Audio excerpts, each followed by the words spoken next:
Okay, hey everyone, it's Gib the Nutritionist here, and today's video is going to be on barium toxicity. Now, barium is kind of rare in exposure, right?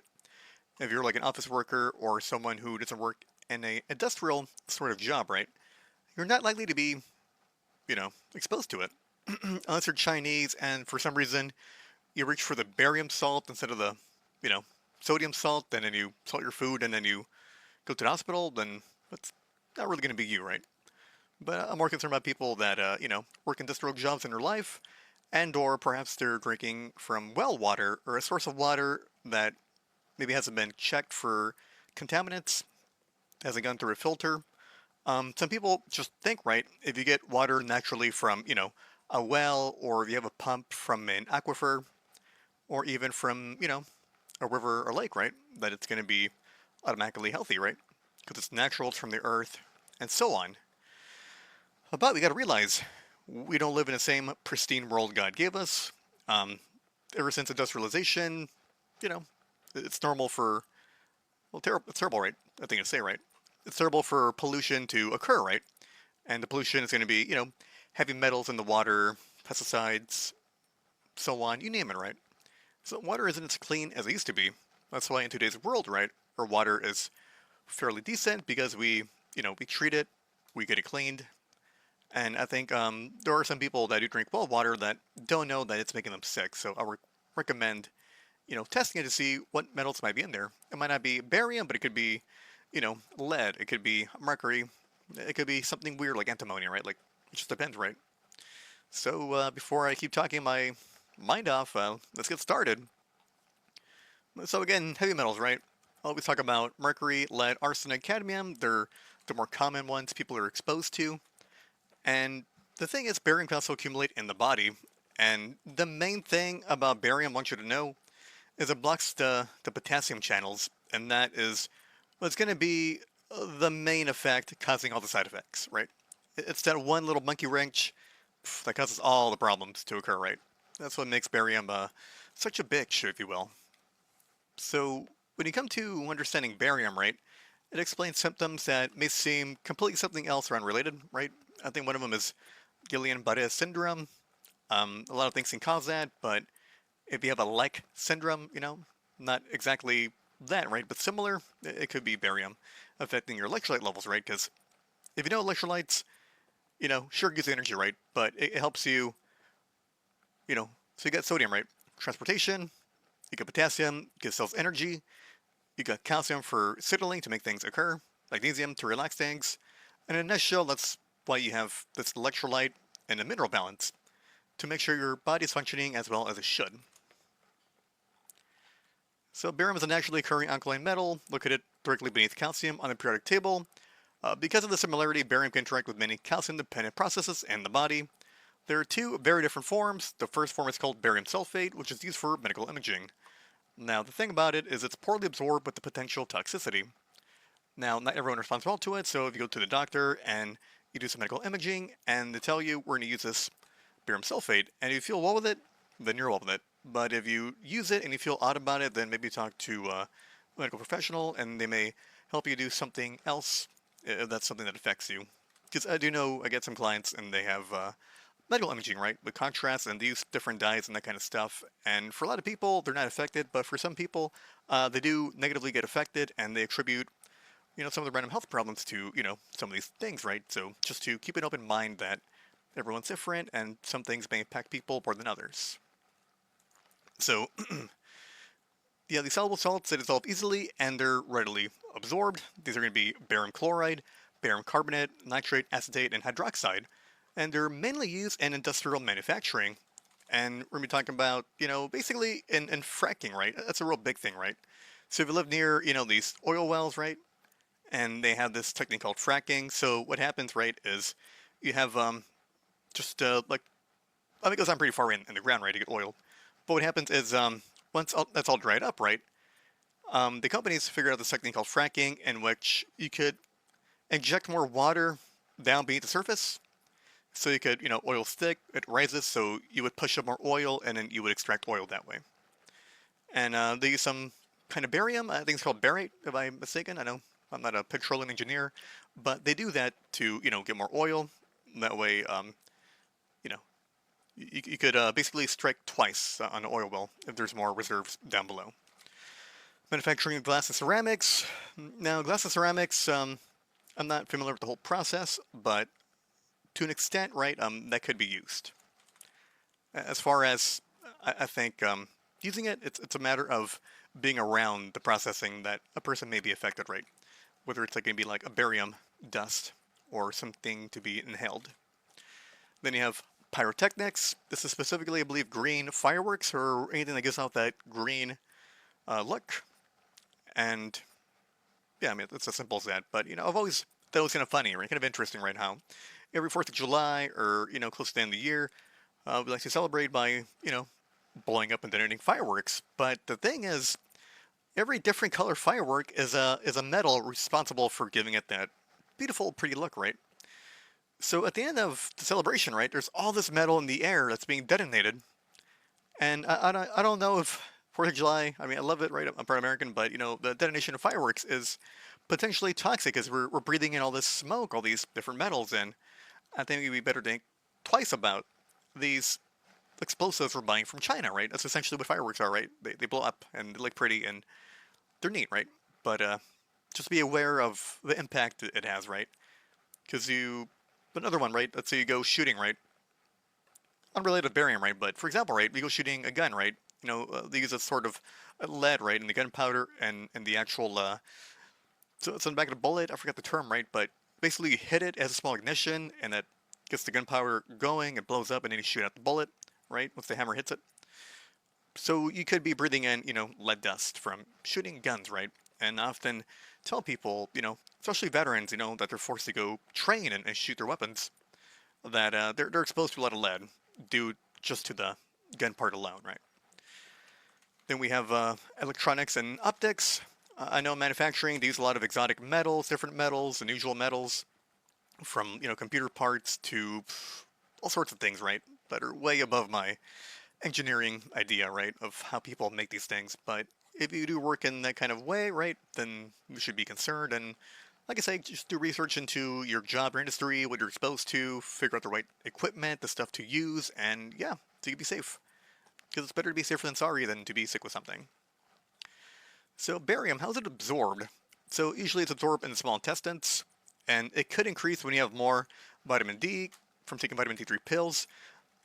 And the thing is, when you have more vitamin D3, you absorb more calcium, right?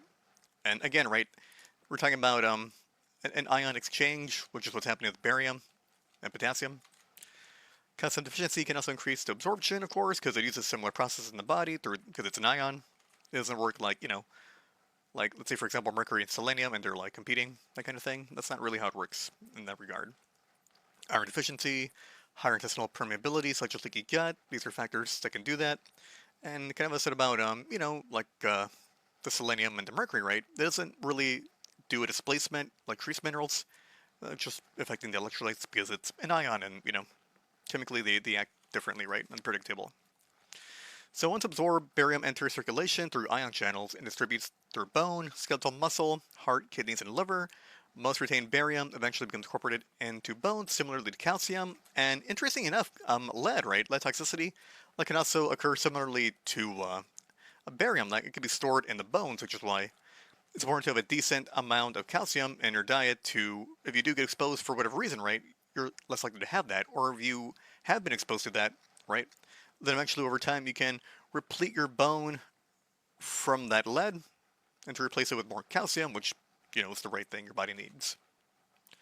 Inhalation is underway, barium can enter the body. So again, if you're welding, you're working with industrial things, have a lot of dust and smoke in the air, be mindful and wear the right equipment to protect yourself, right?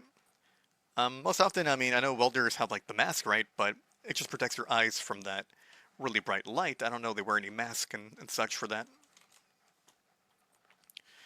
So we're gonna have, again, it could be in your food, right? I mean, rarely, right? I mean, that may be more of a third world kind of thing, no offense. Drinking water, right? Because you don't know if it's clean or whatever, if you have a filter. You got ewg.org to check your water and just to know more about that. Inhalation, you can breathe it in on the work site. skin contact, whatever is on your skin, your body can absorb, right? Just to make that clear, because people don't think you can absorb stuff through your skin, but you can actually, despite it being barrier, right? So gastrointestinal, um, low potassium, uh, tachycardia, get the fast heart rate, hypotension, right? So you're gonna have that issue there.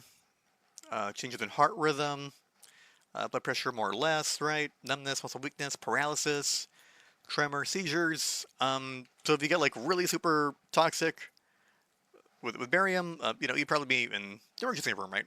So I don't ever really cover acute stuff because if you were affected by something acute, then more than likely it's already dealt with, right? You know what I mean? I just cover people who get gradual exposure, gradual toxicity, because if it's not outright killing you, right, then you wouldn't really know or test for that because it's so minor and it could dissolve amongst many other little things that could be affecting your health, right? So it's a bit more insidious in that way because it's so sneaky, right? So again, right, you could have gastric issues, you could have fibrillations where your heartbeat is a bit odd, like an arrhythmia. Muscle weakness is a big one. People can have depression, anxiety, nervous system disorders, of course. So there is limited carcinogenity, which is, I guess, it's going to affect your offspring, right? Because if it can cause, if anything that for the most part, right, can cause cancer, it can mess with their DNA, and we're talking about the sperm, the oocytes, and the eggs, right? Definitely there could be some issue there, right? Part mechanism of barium toxicity is because it blocks the potassium channel, right? And when it blocks the potassium channel from normal function, all your cells get affected. And that's because potassium, which should be working, it's trapped inside the cells. So blood potassium will fall while the electrical signaling becomes disrupted. So you have hypokalemia, aka low potassium, despite normal total body potassium. So it's going to be the function of all your tissues, right? So potassium controls your heart rhythm and pace, muscle contraction movement, nerve conduction action, blood vessel relaxation, insulin secretion, kidney filtration, and liver metabolism. So already you could imagine if your potassium's low or if it's not functioning, which acts like it's low, right? Then all these things are going to be slowed down and or inhibited depending on, how bad it is. So the heart is especially vulnerable as an electrolyte balance is key for strong working heart, and that's because low potassium, like barium, can look like a irregular heartbeat, which affects your heart's bioelectrical pacemaker function. So, interesting enough, right? Like you have that function in your heart. A lot of people don't know that, right? People think, oh, the pacemaker, the machine they install on old people, right? But naturally, your body has its own version of that, and that's kind of cool. Irregular heartbeat, this affects your bioelectrical pacemaker function, like I talked about, right? Just so you can know, right? Like that's really cool. So if you ever feel like you have a fast, rapid heart rate and you want to calm down, it could be magnesium deficiency, and people who will take magnesium, they feel a lot better, like calmer. So palpitations, heartbeat, skipping, pounding, fluttering, you just have a weird heartbeat, right? Ventricular arrhythmia, right? This is going to be in the lower chamber where that occurs. QT prolongation, electrocardiogram, some people do testing, and if that's detected right, like it's not normal, then it could be due to low potassium, right? And of course other electrolytes too, because they do play function altogether. Tachycardia, fast heart rate, high blood pressure initially, because potassium is needed to balance sodium for the fluid balance. So we can have low blood pressure later, again, because it's a bit sporadic with the way it's functioning. Cardiac arrest, that's going to be rare. You must be really severe in that case, but at the same time, don't take a mega dose of potassium because that could be lethal, right? So potassium's not bad, right? Someone was trying to argue on social media, right, about how potassium chloride's terrible, it's toxic, and you shouldn't take it because when they're executing prisoners, right, they use a very large amount of potassium chloride to kill them, right? So obviously it's going to kill you. But interesting enough, when people were getting heart surgery, right, depending on what kind of surgery, they use potassium chloride to stop the heart, so you're not spewing out blood, so you're not losing blood. They work on the heart, and then they let on it. So yeah, potassium chloride in a very big amount, right, usually in a medical setting, can stop your heart. And the thing is, people think, oh, potassium chloride does this, so it's bad. It's like, no, under a drug-like dose effect, a really large amount of potassium chloride can cause that issue, right? But no one is going to be taking a crazy amount, right? I mean, there was this one story back then, I think People were taking like 10 grams, 20 grams, and then that's the reason why the potassium capsules were capped at like 99. It was just lame, right? But yeah, just so you understand and have more awareness that potassium chloride isn't bad, you know? You take a good amount and you'll be fine, right? You know, like I think one scoop is going to be like, what, 300 milligrams if you get a powder form, which is pretty low. That's decent. So these abnormalities are largely from potassium depletion, but as I told my client, electrolytes must be balanced, such as sodium, chloride, magnesium, and calcium alongside potassium. If you want to learn more, I have these links right here for potassium, calcium, sodium. Look into it if you're interested, right? Because if you get tested for hair tissue mineral analysis and your barium is high, or you notice that there is some barium in there, which may indicate there may be more or less in your body, I don't know, right? It just tests what is already in the hair follicle, right? So this guide would help you, right? If you have barium toxicity, it's just basically just electrolyte balance, right? That's all it is, right? Nothing complicated. Muscle effects, because muscles rely on potassium for contraction and relaxation, right? Symptoms can look like muscle cramps, which means you need sodium and magnesium. Weakness, it means you need sodium, calcium, potassium. Difficulty walking, because it means you need sodium, calcium. Tremors, it means sodium, magnesium. Respiratory muscle weakness, sodium, calcium. Difficulty swallowing, potassium, calcium. And severe poisoning may resemble Guillain-Barré syndrome, and it's an autoimmune disorder where the immune system attacks peripheral nerves, causing muscle weakness, tingling, and potential paralysis. I'm not saying it's related, right? I'm just saying, like, symptoms would be similar to that, right? Because again, one's a nervous problem, right? Where it's attacking itself. That's what Guillain-Barré is. And in this case, we're talking about, you know, barium blocking potassium channels, disrupting, causing a dysfunction in your electrolytes from, you know, carrying out the job it's supposed to work, right? You know, it'd be like, let's say you got a job, right? You got to go work, and they block the gate to the workplace. That's essentially what's happening. Someone's there blocking it, that's barium, and you can't go into your job to, you know, do the work and make things happen. So what I'm saying, right, is perhaps there's a relation to this autoimmune syndrome, not necessarily because a person has a straight potassium deficiency, but possibly due to barium exposure blocking potassium channels from proper functioning, affecting all electrolytes from carrying on their role, right? Maybe, maybe not, I don't know. I'm just saying how a connection could be made here, and maybe someone who's really into this can take this and, you know, do something further with this. And there's different forms of Guillain-Barré syndrome. You can have acute inflammatory demyelinating polyneuropathy, which means your myelin sheath is getting damaged. Could be B9 deficiency, B12 deficiency, B6 deficiency. Well, too much B6 can cause issues like that. It could be a fat, right? Because they're talking about the myelin sheaths and the axons, and you want that little lace cap at the end to protect it. Then you have Miller-Fisher syndrome, acute motor axonal neuropathy, acute motor sensory axonal neuropathy, acute panoptimic neuropathy, pure sensory Guillain-Barré syndrome, and pharyngeal cervical brachial variant. I'm not an expert in this. This is like more of a doctor thing for that. So nervous system effects, block potassium channels impair nerve signaling. Symptoms can look like tingling, numbness, burning sensations, reduced reflexes, confusion, anxiety, headaches, seizures, rare though, shortness of breath, difficulty breathing, and again, right, you need to have enough potassium and electrolytes, so eventually you're going to kick out moving transport barium, so you can stop blocking, right? That's the idea. And in the hospitals, when people do have barium toxicity, they do give large amounts of magnesium, sodium, and potassium. And eventually people, you know, get better from a very acute, you know, barium toxicity, which seems to be like a China thing for some reason, I don't know why. But we know that now, and we could use it to help people with, you know, very small gradual toxicity. So, gastrointestinal symptoms, nausea, vomiting, abdominal pain, diarrhea, stomach cramping. Sounds like a lot of things, right? Kidney stress, electrolyte disturbances, increased potassium losses, tubular dysfunction, and the kidneys that tend to eliminate absorb barium.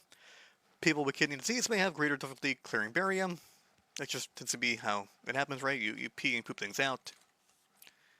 So a little more on Guillain-Barré, you know, again, tingling, numbness, hands and feet, that's going to be the neuropathy part. Muscle pain or stiffness, right? That could be a lack of electrolytes, right? And or issues with the nerves causing, you know, pain, right? Gradual weakness parading upwards, again, when I think of nerves, I think of the conduction happening along, which needs electrolytes to electrify and move the current through the nerves. If you think about it like that, right? Facial drooping, difficulty swallowing. People can have that face that's kind of you know, like drooping, right? Looks kind of odd. Trouble walking, climbing stairs, shortness of breath, chest heaviness. So if you have this, but you're not like, let's go to a doctor, check it out, and I'm a nutritionist, right? I don't diagnose people. I only help people once they get diagnosed, and then I help them, right? Because I don't have the powers invested in me to diagnose people, right? That's not what I do. I just focus on the food, supplements, lifestyle, that kind of thing, and I get people better. So how does barium affect calcium? So although calcium, potassium disrupts, it's a part of a mechanism, right? So I don't want people to think like this is just potassium, because you got potassium channels, sodium channels, calcium channels, the voltage gated channels, that kind of stuff, right? They all work with each other, right? So, if potassium falls, then the other ones have issues, right? If another one falls, then these will have issues too, and so on, right? It's just the reality, right? Everything works together, right? Like we're driving a car, right? And one wheel goes out, that's not going to be a smooth running car, right? Two wheels give up, right? That's going to be a disaster. You shouldn't drive your car any further because you'll damage the rims. Three or more, at that point, don't even drive your car, right? You're going to fuck it up even more. So, just one thing can hamper a lot of things, right? Because the body's a system, it all works together. Nothing happens in isolation. They're all buddies and partners. So that's why I'm encouraging people, in this regard, right? That you want to tackle, sodium, your potassium, your calcium, your magnesium, right? So, while sodium aids in transport, potassium gets cells to the energy, right? To do their function, right? Very important for the ATP, right? Because of ATP synthase. Calcium is the messenger for signaling pathways, right?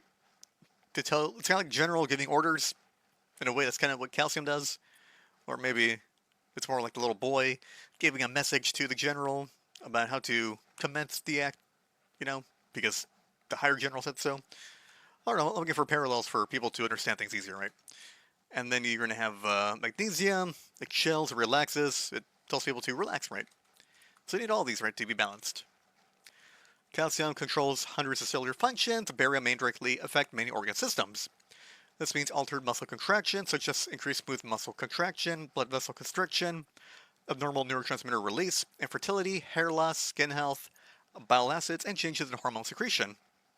So again, click that link to learn more about calcium, because calcium's pretty cool, right? The reason I made my last article, right, or the second last article, is because people were always, calcium, hair, it's going to be bones, the end. And I'm like, no, that's implicit, man. Like, anyone on TikTok, YouTube, Instagram, whatever, Facebook, they can tell you that. Like no one doesn't know that, right? Like, it's ubiquitous at this point. Like, there's nothing being added to the conversation regarding calcium, which is why I focus on all these cell functioning, right? The signaling, that's cool, it's badass. It gives you a lot more respect for calcium than we ever would have learned about it, right? So that's why I wrote that article. Barium and liver function.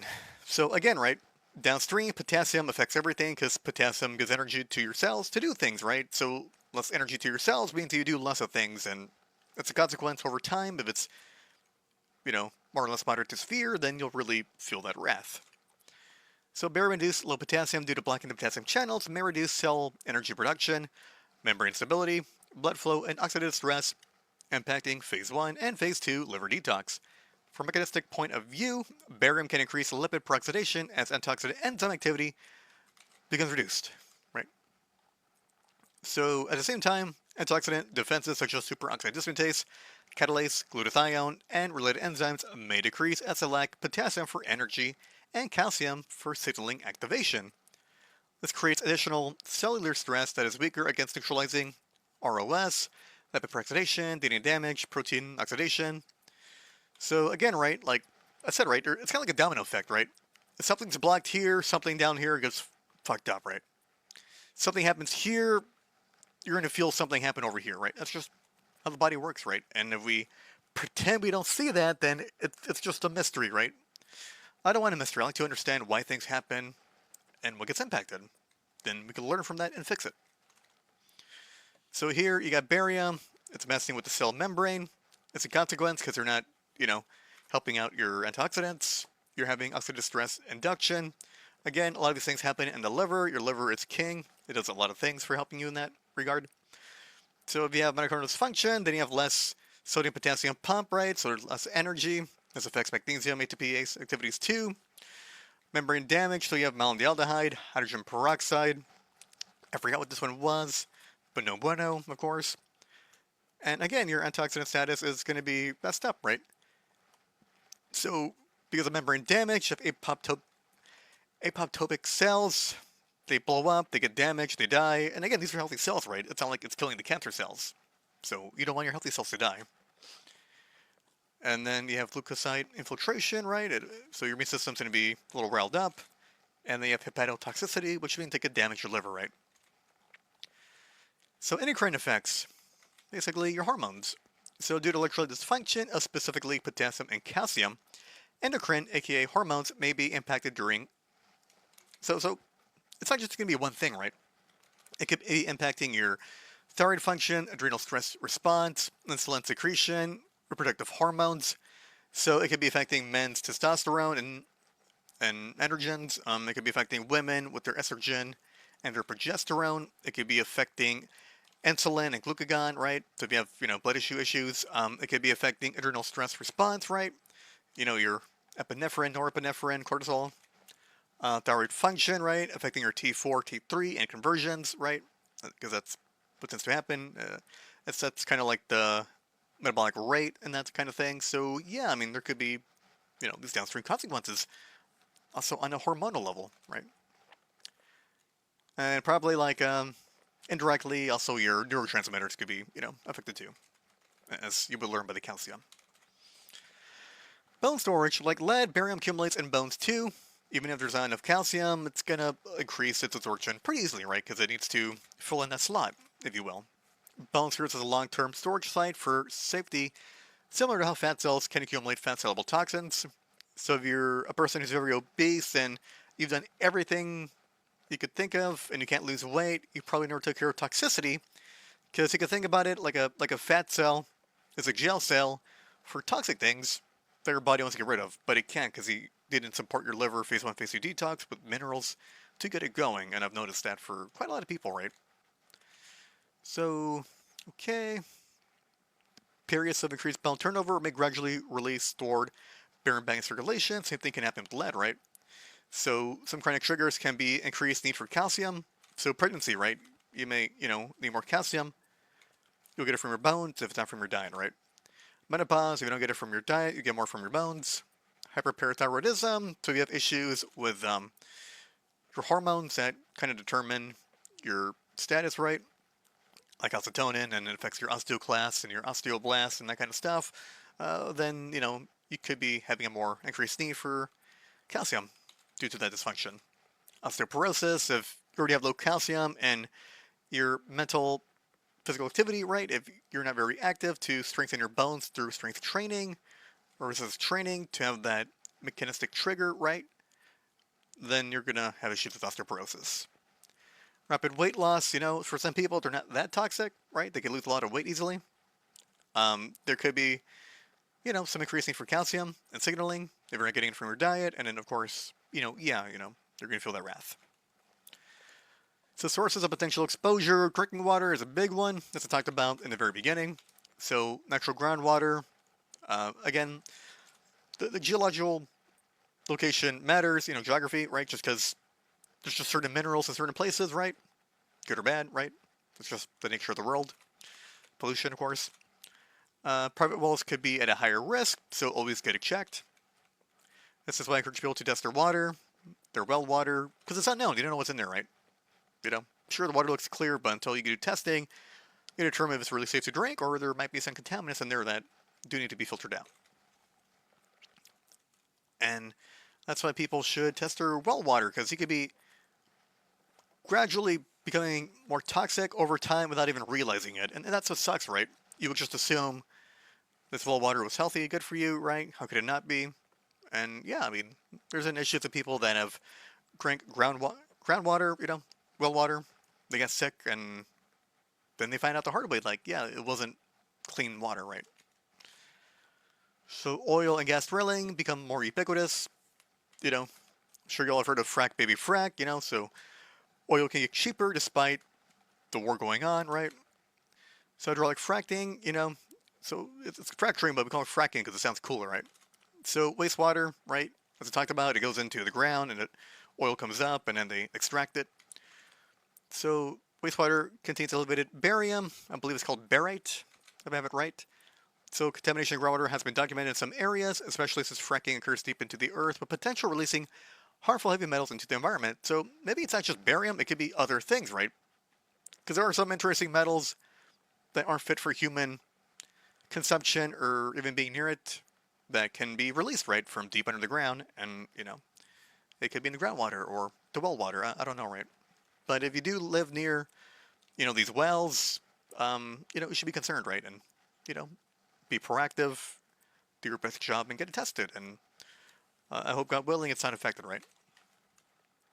And if it is, get some kind of distilled water filter, reverse osmosis, that kind of thing, to remove all the minerals from the water, so it's just clean water, right?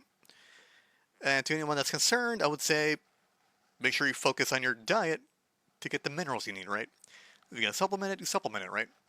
If you're trying to rely on drinking water for your minerals, more often than not, you're going to be getting things you don't want, right? That's just the reality, right? It's better to have clean water because your body wants clean water and get your minerals from the food.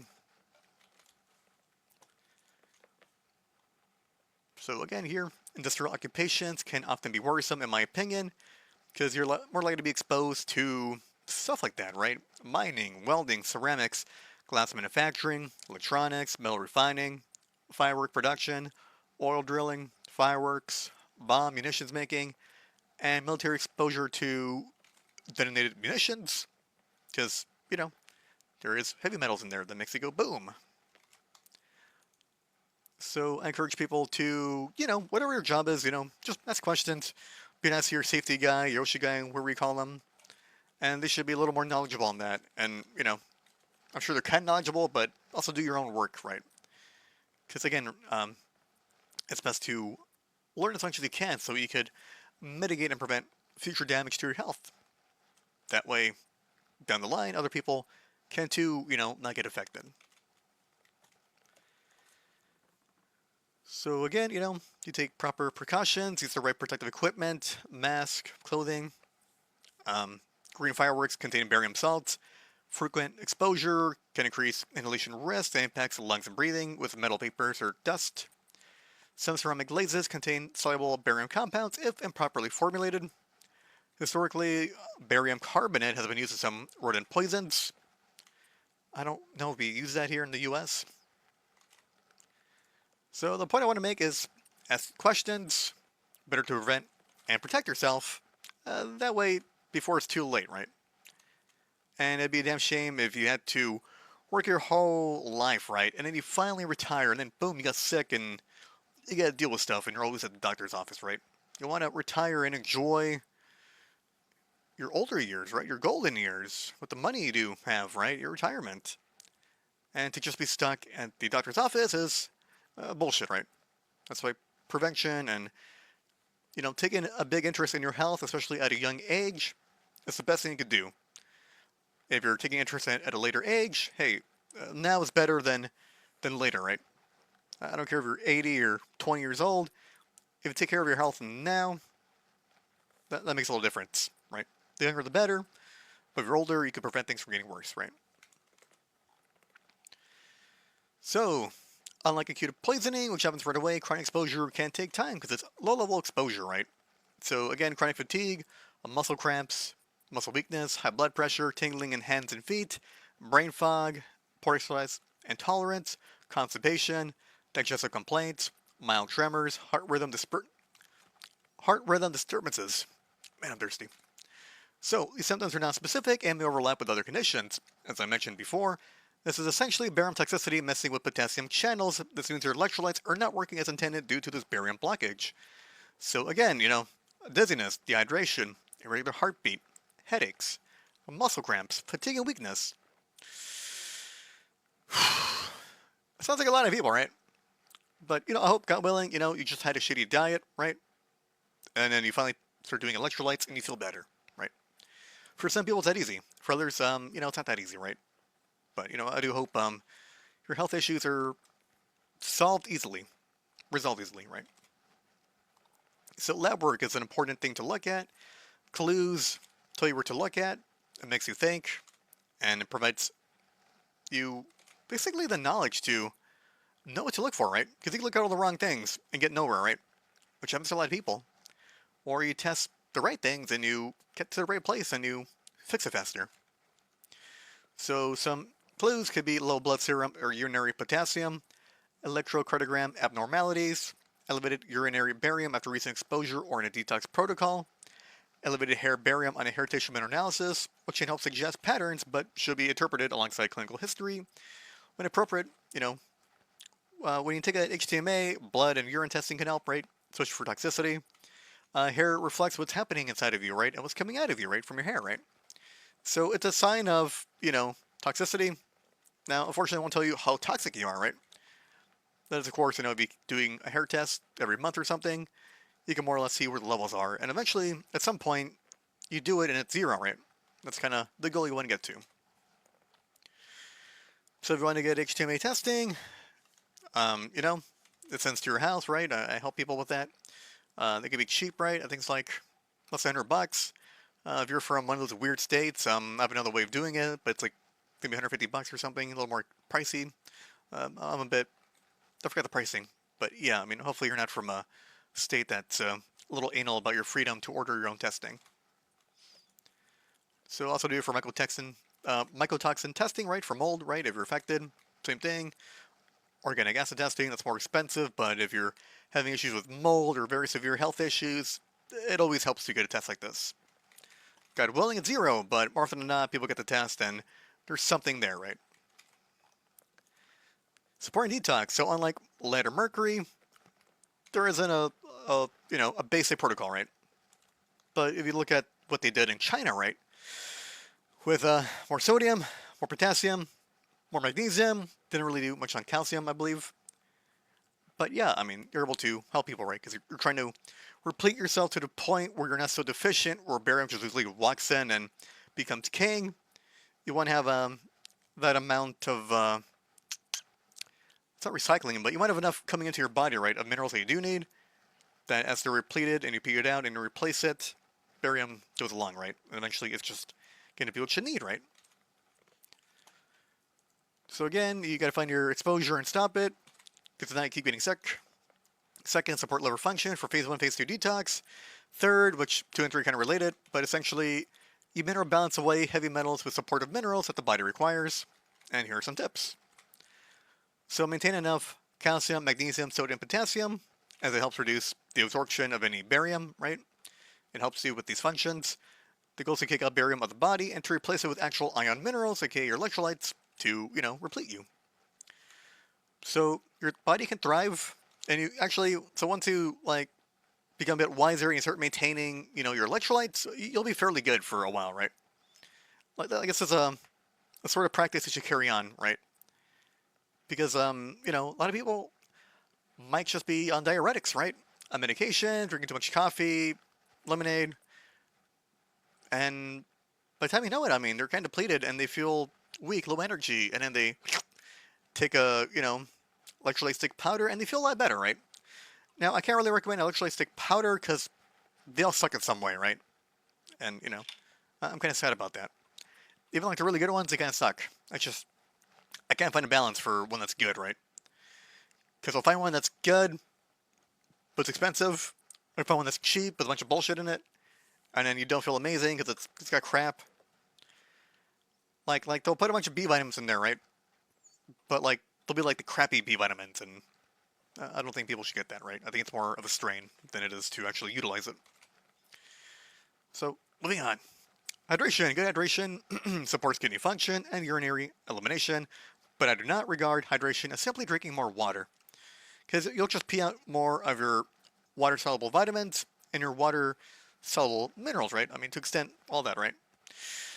But don't be the guy drinking a gallon of water a day thinking you're healthy. That's not how it works. Hydration is not just drinking water, it's getting your electrolytes so you could retain it, right?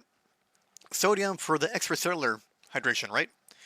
Potassium for the intracellular hydration, right? Important, right? Like, you can't neglect this, but people, they just think more water at the end, right? But I'm helping you evolve your thinking, so it's like, hey, you need your electrolytes, you need your minerals with your water, so you actually absorb and use it, right? So again, on average, you can drink 8 cups of water a day to 12 cups of water a day, more or less. If you do drink more, not a big deal. If, of course, it's been hot, right?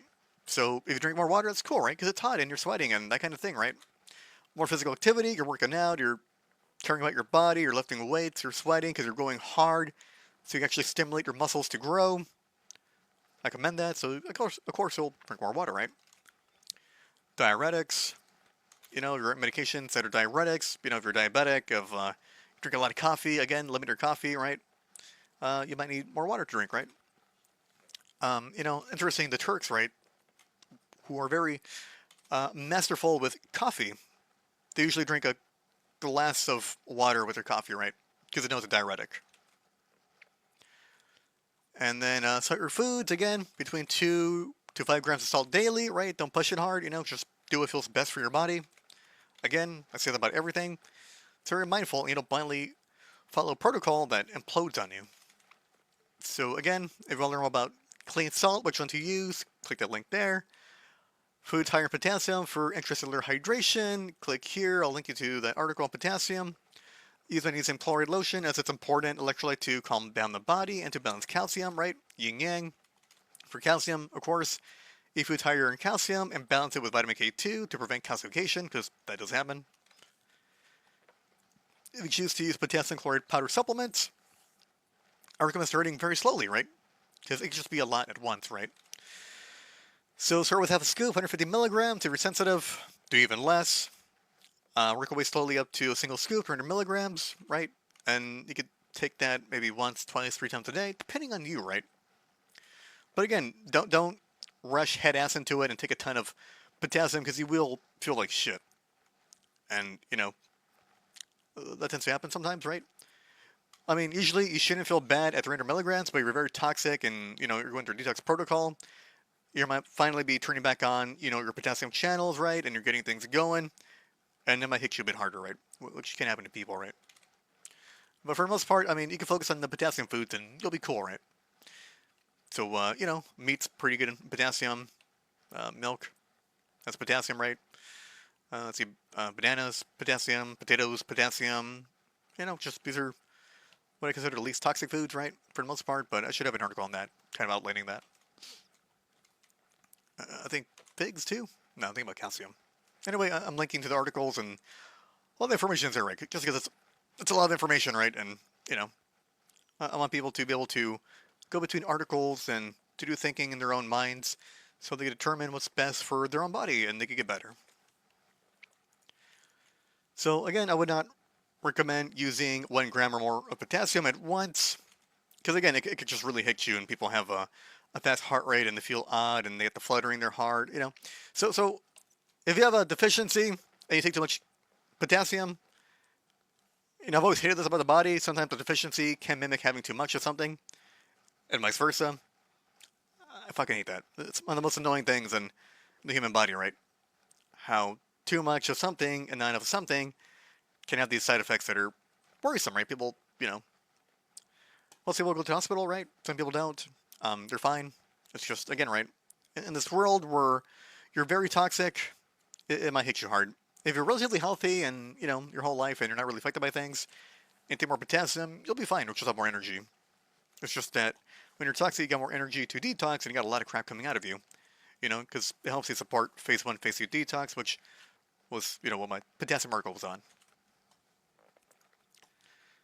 So, again, balance with sodium, calcium, magnesium. Don't overdo anything, because again, everything needs a fine balance, and you don't want to have too much of something, and it messes with something, and it gets all weird, right? That's why I like hair tissue mineral analysis for testing that. Fortunately for urine, it's more about what you're losing, and unfortunately for blood testing, your blood does the best job it can to keep things at homeostasis, so yeah. If you want proper guidance, reach out to me, make an appointment, right? Don't be shy. If you need help, come to me, leave a comment, email me, take action to contact me. That's the point I want to make. If you need help, contact me. I'm here to help you. I'm pretty cheap. While other people charge $5,000 for a program, I do per appointment, and I do $149. The economy doesn't get better. I might up it to $199, but we'll see.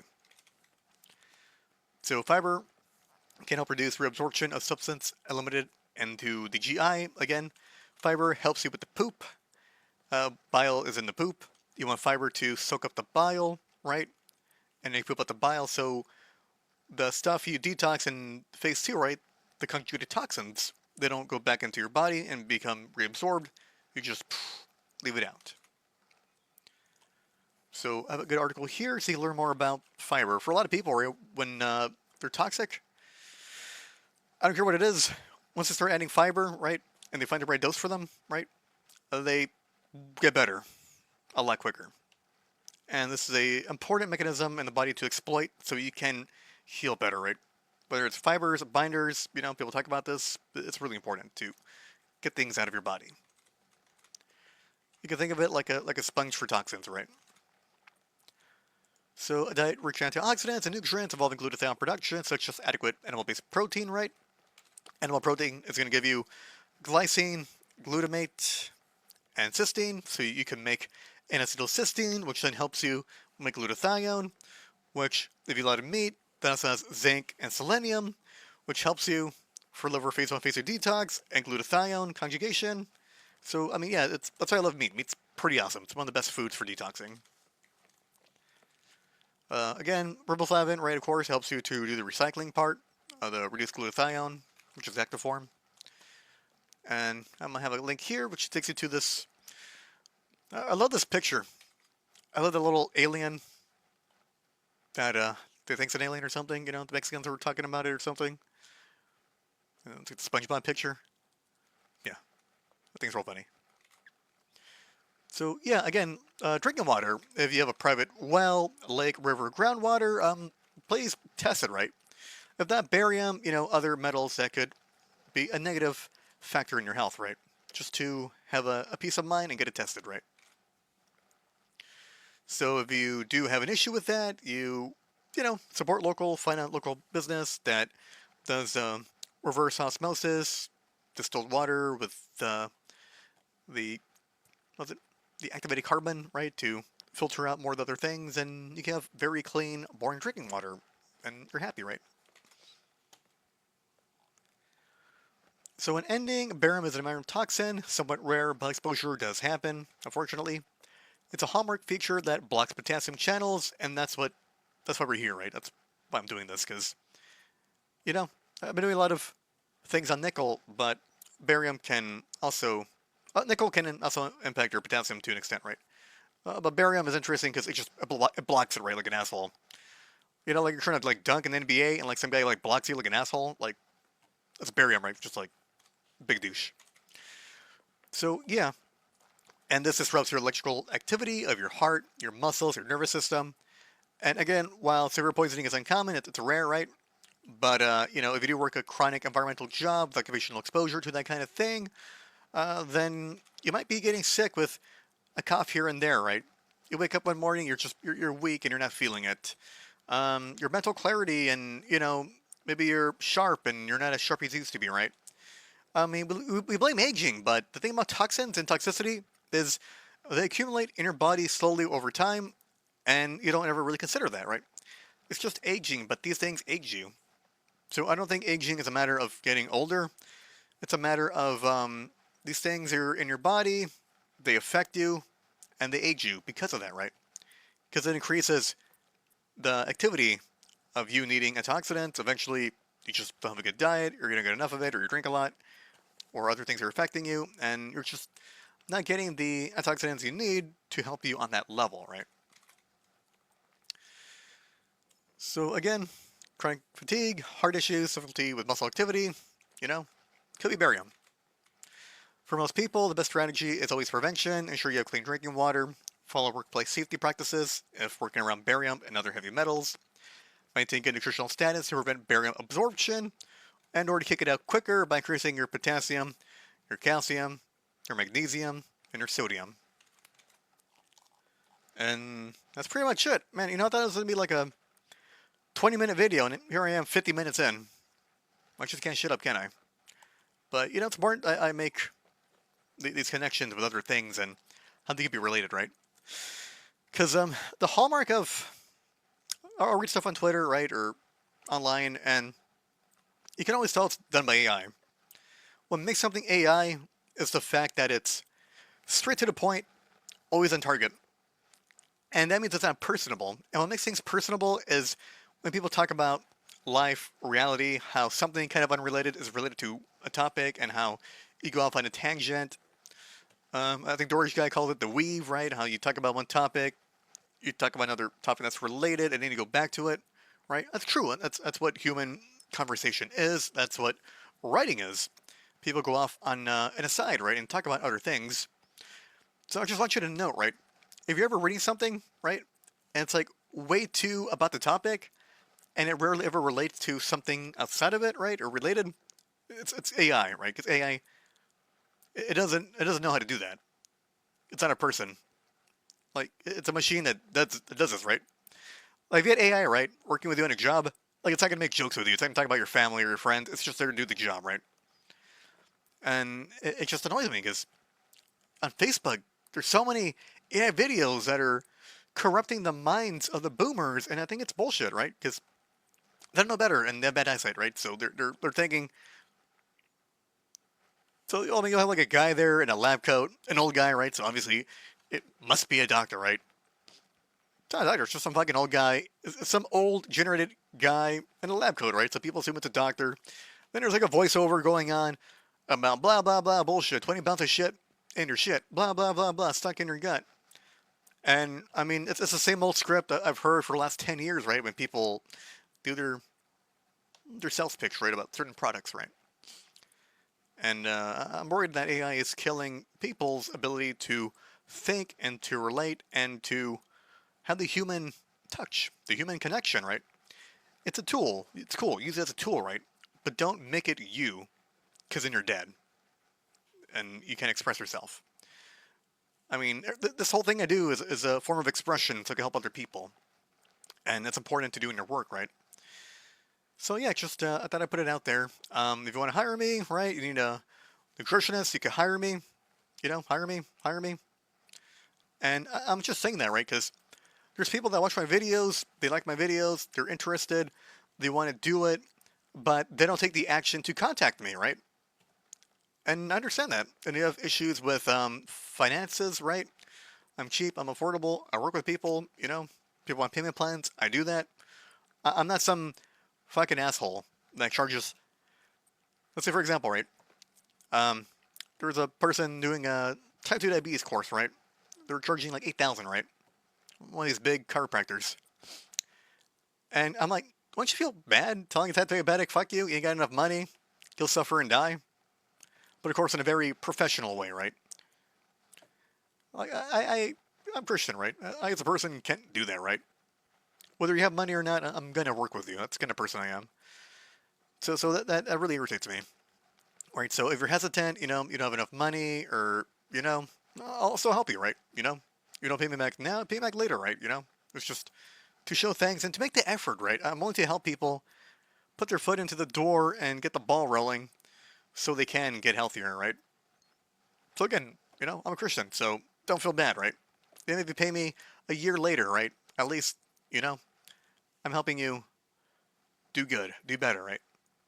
Because, you know, people got to stick together and, you know, reach out and, you know, what's the saying? If you don't ask, you won't receive. So if you don't ask me for help, I can't help you, right? And I hope my videos do help you to the point where you don't need me, right? But if you do have severe health issues, right? Like all these things here, right? Reach out to me and I'll help you, right? Because again, the only thing holding you back is yourself, right? So if you need help, please reach out to me. I'm always happy and honored to help people, right? Again, you can email me.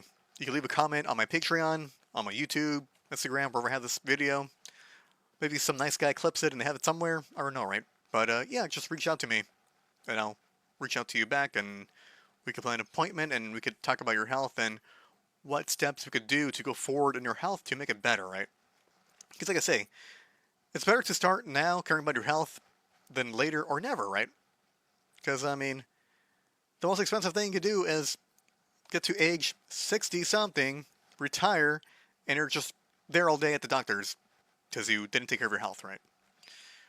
Or maybe you've seen every specialist and they just didn't help you, right? Every doctor, chiropractor, whatever, you name it, right?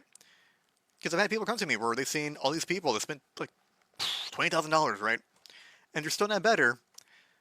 They save me for 149 bucks a couple of months, and they're already feeling better. I mean, I wish I could charge that much, but I'm not an asshole, right? You know, if I ever help someone and they want to tip me generously, you know, I'm all for it, right? But I'm not gonna treat myself in such a way where I consider it to be usury.